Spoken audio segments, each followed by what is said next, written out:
have recently noticed that my YouTube short about my OC Kalista has been one of my most viewed videos yet. But no one knows anything about her. This video I'm making is a deep dive into my OC and her lore. The story isn't finished yet, but I can explain who she is, how her ability works, and how she was created.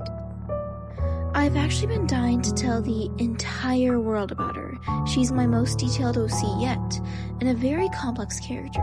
Seeing over 1,000 people see my OC, getting 30 likes and 2 additional subscribers has inspired me to make this video. You all have to be aware I wasn't joking about the trigger warnings. Kalista, despite being my most detailed OC yet, out of all my OCs, she definitely suffers the most trauma. It's not for the weak. Now, what you're looking at is a document in the story, and also this is a literal document. I wrote this portraying myself as William M. Parker's a scientist. She's experimenting and literally created Calista. I'll read out loud what the document says. The Human Squid, Subject 26, Calista. Birthday, March 5th. A lab experiment made in a tube. We wanted a stealth weapon, a weapon that could turn invisible. For a human, it's impossible to turn invisible, which is why we had to create an entirely different species. Using a little amount of human DNA and cells that are normally opaque because of its microscopic proteins like reflectin found in squid that could bend light and make it visible. Basically, she has squid DNA and human DNA. The reflectin, however, mutates her eye color, hair color, and all her blood is literally invisible. The trigger is her blood carries highly specialized fluid. When it bleeds, the pressure drop causes this unique clotting fluid to rapidly diffuse across the creature's epidermal. The fluid alters the refractive index, a measurement of how light bends as it passes through a material of the outer skin layer to perfectly match the surrounding air or water. Light passes straight through without bouncing off her body, rendering it perfectly transparent. Obviously, you and me both know it doesn't end out perfectly that quickly, because this isn't where it ends. The issue was that Kalista, or otherwise known at the time as Experiment 26, has a weak immune system and could easily get a virus. But squids are masters at RNA editing, the process of tweaking the genetic instructions sent from the DNA to make new proteins on the spot. He explains how he programmed her cells to edit her RNA, allowing her to manufacture human-style antibodies, or squid-style hemocytes, depending on what germ she's fighting. Basically, she has a built-in antivirus. He also notes that Kalista feels things quite more intensely than the average human, driven by her hybrid biology and evolutionary traits of her squid genetics. Squids feel long-lasting pain, as called nociceptors. Any pain would go through her entire body, which keeps her constantly alert. She likely possesses hypersensory nerve endings in her epidermis. She can literally feel the change in the water and light waves better than the average human. And despite knowing this and writing it down, he doesn't do anything to stop the pain. Because if she were to not feel any pain or any emotion, she might realize that she doesn't need the scientists and believe she overpowers them, which she does, but she underestimates her own strength and considers herself weak. So, you know how in other movies, when it comes to someone who can turn invisible, it's normally like they are born with it? Well, even if they were born with it, they would be blind when turning invisible, because, well, as it explains here, when she turns invisible, her skin and eyes become perfectly transparent. Light passes straight through them, meaning her eyes cannot trap photons, and, she can't see. Literally, she's blind. So, for the fix, they spliced bat genes responsible for specialized laryngeal muscles. This allows Kalista to contract her throat at superhuman speed to emit ultrasound clicks, sound waves completely silent to the human ear. It's called echolocation, and since she has squid DNA, she can echolocate in air and water. Due to this, if it's dark, she doesn't need night vision, since her echolocation allows her to map out the area. Her reaction time while she's fighting will be faster. The reason for this, due to the fact we gave her a modified squid siphon hidden in her throat. This allows her to forcefully blast water and switch her vocal cords in the air. Now, I wanted to read out the whole document, but it's a lot. We'd be here for like 30 minutes. So let me try to summarize her anatomy.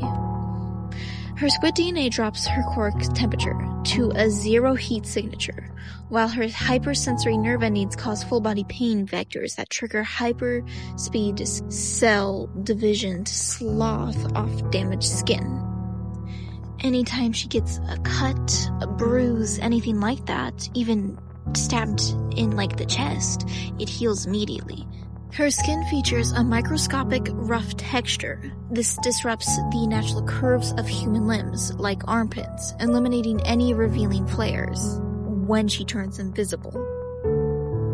If she wants to turn visible again, her lymphatic system releases a programmed neutralizing enzyme that alters the molecular shape of the nanoemulsion within seconds. When she wants to turn visible again, she basically, all she has to do is just think of it, and this enzyme releases. Her iris cells are wired directly to her specialized blood fluid. Upon cloaking, the irises rapidly contract, flattening the pigment into an ultra-thin line that lets light pass through, meaning that when she turns invisible, you don't see her eyeballs floating just in front of you. Because hair is dead tissue, without blood flow, her follicles were engineered into living hollow tubes linked to her scalp's microcapillaries, allowing the nanoemulsion to pump into her hair, making her hair not float like, not be visible and floating in the air. Calista required a dual-lobed hybrid brain split between human consciousness, the anterior lobe, and a smooth posterior organic computer that filters out sensory noise and processes 3D dual medium acoustic mapping. She needed this so she wouldn't go insane and have seizures. And also, in battle, she doesn't feel pain because when she's in a fight, she switches between human consciousness to this biological computer that is emotionless. The only issue is that these dual lobes bleed into each other, so she can suddenly switch between having a human consciousness to being emotionless, and when these two bleed into each other, she becomes very distorted and confused and dizzy. And before she turns back to normal and controls herself, but it's an agonizing, it's like hearing everything everywhere at once on your head and feeling everything. You can feel the air and water change and hear everyone's thoughts almost. For a 6-year-old, it must be very confusing and very traumatizing. As for her stomach, when you turn invisible, if you were able to turn invisible, you would be able to see what they have for dinner. you would be able to see it. So I had to fix this by making her stomach violent, hyper violent, and the acid digests the food faster, and she literally just emits mist out of her mouth. She basically shits out of her mouth.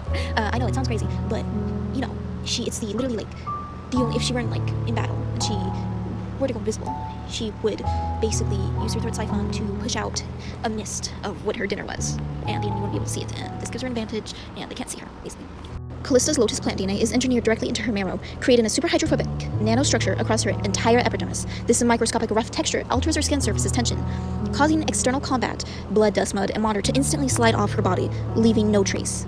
Mechanically, this prevents environmental debris from sticking to her curves and creating a giveaway lens flare footprint trail while she's invisible. Now, I know you guys are probably wondering, how does the suit turn invisible, or what she wears turn invisible? Well, originally, the scientist made a capillary-fused, self-cleaning biological wetsuit that recycles her slough-topped skin dust, and bodily waste, leaving her frictionless zero-footprint ghost in combat, meaning she has her own shoes. She created her own outfit that we see her wearing constantly. It's basically kind of like her skin, but not. I didn't want her naked during battle, so I had to come up with something. And you might be thinking, like, well, wouldn't it be, like, weak because it's her skin? Wouldn't it just easily, like, slice, like, through into her body? That's where you're wrong. It's actually a really rough, tough texture. It's hard to explain what it is. It's like trying to cut a brick, but it doesn't feel like a brick, you know? Well, Kalista, ironically, prefers long-range sniping or close-quarters combat, like using knives. She also likes using SMGs. And the weapons are also, like, made, like, the clothes and enzyme, it's really hard to explain, but like I said, the clothes are like her skin. They are a living, like, they are a part of her. Like, same with the weapons. The weapons she has, they are also part of her, made from her. And when she bleeds, the enzyme triggers onto the weapons and the clothes, which, yeah, makes the weapons and the clothes invisible, which makes her invisible, and that's how it works. Now, I know I said I would talk about the story and her, but I can only talk about her for now because this has been a very long video. It has taken me days to make, but maybe over time, as I like make more art of her and maybe make even more animations of her, I will post them and you guys will gradually get the story. But yeah, thank you for watching. I appreciate you. And if you have any questions about her that I didn't answer and you want to know, or if what I said didn't make sense, then please tell me in the comments. I will reply, obviously. Thank you all.